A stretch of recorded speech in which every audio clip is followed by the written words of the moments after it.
তো অত্যন্ত একটা দুঃখজনক বিষয় এবং আশঙ্কার বিষয়। আমি প্রথমেই বলতে চাই যে আমাদের ভদ্রতাকে, তৃণমূল কংগ্রেসের ভদ্রতাকে আমাদের দুর্বলতা ভাবলে কিন্তু খুব মুশকিল হয়ে যাবে। আজকে প্রধানমন্ত্রী এসে বলছেন সবকা হিসাব হোগা, আপকা হিসাব করনে बैठेंगे তো কাহা যাকে আপ ছুপিয়েগা খুদ। এটা তো আমরা জানতে চাই। প্রথমে তো আমি ধন্যবাদ জানাতে চাই ওনাকে যে আজকে এই ব্রিগেডের বা বি গ্রেডের যে সভাটা হচ্ছে সেটা যে ওনাকে দেখা গেছে এটাই অনেক।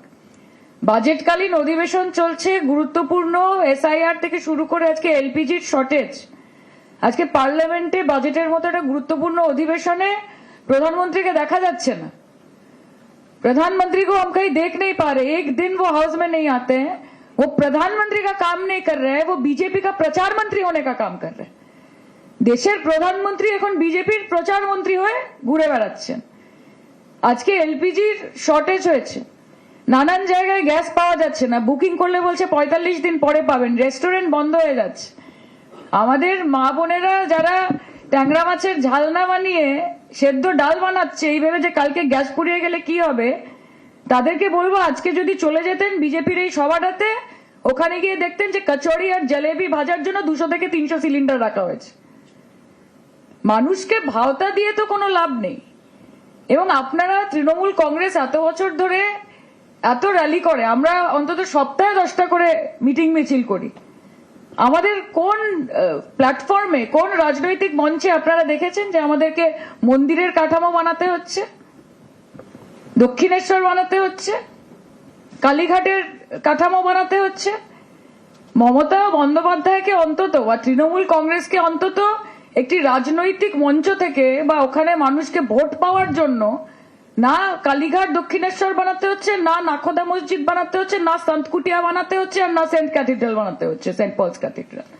কেননা মমতাদি সব জায়গায় এমনিই যান। এক্স্যাক্টলি, অতি ভক্তি চোরের লক্ষণ, সেটা আজকে ওনারা প্রমাণিত করে দিয়েছেন।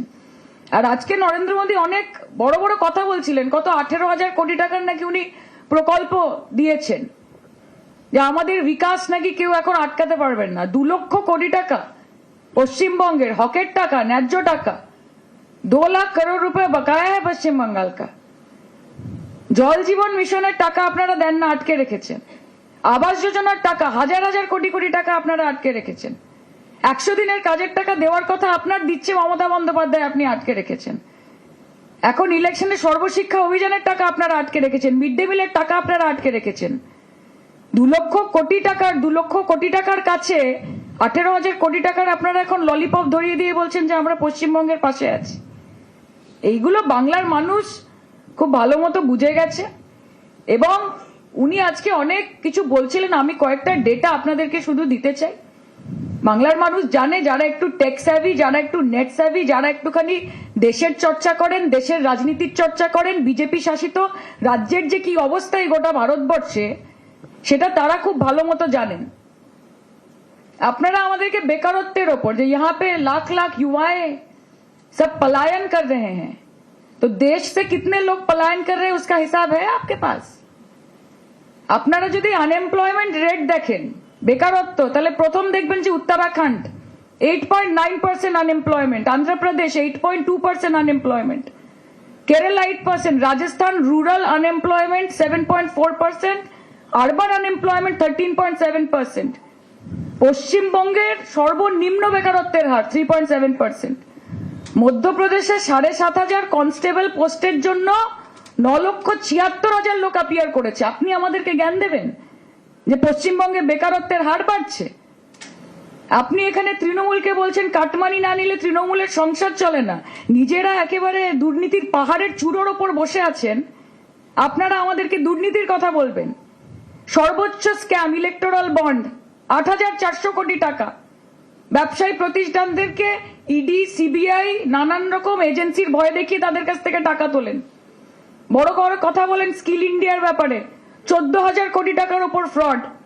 এই যে জল জীবন মিশন 16,839 কোটি অ্যাডিশনাল এক্সপেন্স দেখিয়েছে, 7,000-এরও বেশি কমপ্লেন জমা পড়েছে। রাফায়েল ডিফেন্স ডিল স্ক্যাম 36 খানা এয়ারক্রাফটের জন্য 41,205 কোটি টাকা পেমেন্ট করা হয়েছে। শুধুমাত্র নরেন্দ্র মোদী এবং ভারতীয় জনতা পার্টির শাসনকালে 66,000 কোটি টাকার ব্যাংক ফ্রড হয়েছে। সাধারণ মানুষ, মধ্যবিত্ত মানুষ, গরিব মানুষের ব্যাংকের টাকা নীরব মোদী, মেহুল চোকসি, বিজয় মাল্যার মতো লোকেরা মেরে বিদেশে গিয়ে বিরিয়ানি খাচ্ছেন, নরেন্দ্র মোদী কিছু করতে পারছে না, আমাদেরকে দুর্নীতি নিয়ে আপনি জ্ঞান দিচ্ছেন। আর মহিলার সুরক্ষা যখন উনি বলেন তখন আমাদের হাসি পায়, কারণ top 5 most unsafe সিটিজ, top 5 most unsafe রাজ্যের মধ্যে 4টেই হচ্ছে বিজেপি শাসিত রাজ্য। আগে উত্তরপ্রদেশ দেখুন, হাতরাস দেখুন, বালিয়া দেখুন, সাহারানপুর দেখুন, মুজফ্ফরনগর দেখুন, আহমেদাবাদ চলে যান, সুরত দেখুন, বানাসকাঠা দেখুন, বারোজ দেখুন, মধ্যপ্রদেশ দেখুন, তারপর আমাদেরকে বলবেন আপনাদের শাসনকালে 46%, বিগত 10 বছরে 46% মহিলাদের ওপর অত্যাচারের ঘটনা বেড়েছে। মমতা বন্দ্যোপাধ্যায় পিঙ্ক পেট্রোলিং করছে নারীকে সুরক্ষা দেওয়ার জন্য, নারী নিরাপত্তা দেওয়ার জন্য, রাত্রির সাথী করেছেন। অপরাজিতা অ্যান্টি রেপ বিল পাশ করার জন্য আপনাদের রাষ্ট্রপতি, মহামহিম রাষ্ট্রপতির কাছে পড়ে আছে 1.5 বছর ধরে। অপরাজিতা অ্যান্টি রেপ বিল উনি পাশ করেন না কেন? কারণ উনি ভারতবর্ষের রাষ্ট্রপতি নন, উনি বিজেপির রাষ্ট্রপতি। পাছে অপরাজিতা অ্যান্টি রেপ বিল পাশ হয়ে গেলে মমতা বন্দ্যোপাধ্যায়ের একটু নাম হয়ে যায়, সেই ভয় একটা বিল যেটা অত্যন্ত জরুরি নারী নিরাপত্তার জন্য সেটাকে আটকে রেখে দিয়েছেন। আপনারা আমাদেরকে এই বড় বড় কথা, মানুষ হাসে, আসলে लोग हंसते हैं आप पे कि आप ऐसे ये डेली जो पैसेंजरी है जो आप करते रहते हैं, ट्राम आपका है, ट्रेन आपका है, प्लेन आपका है, प्राइवेट जेट आपका है, रेलवे आपका है, लेकिन आप ट्रम्प का है। वो तो ट्रम्प का। सुनिए, सबसे बड़ी बात है कि आपको महत्वपूर्ण विषयों पर चर्चा नहीं करनी है। आप सीनाजोरी पश्चिम बंगाल में आके दिखा रहे हैं। हमारी माननीय महिला मंत्री, आप बंगाल में कदम रखते के साथ साथ उनके घर पे हमला हो रहा है।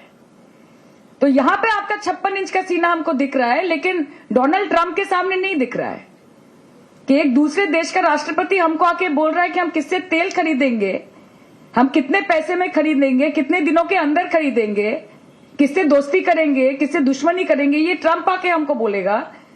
तब आपका 56 इंच का सीना आपका दिखता नहीं है। लेकिन हमारी माननीय मंत्री, आप टार्गेट किसको करने, আমরা এটা জানতে চাই। আপনারা যদি মনে করেন যে অশান্তি করে পশ্চিমবঙ্গে আপনারা জিততে পারবেন, এটা আপনারা পারবেন না।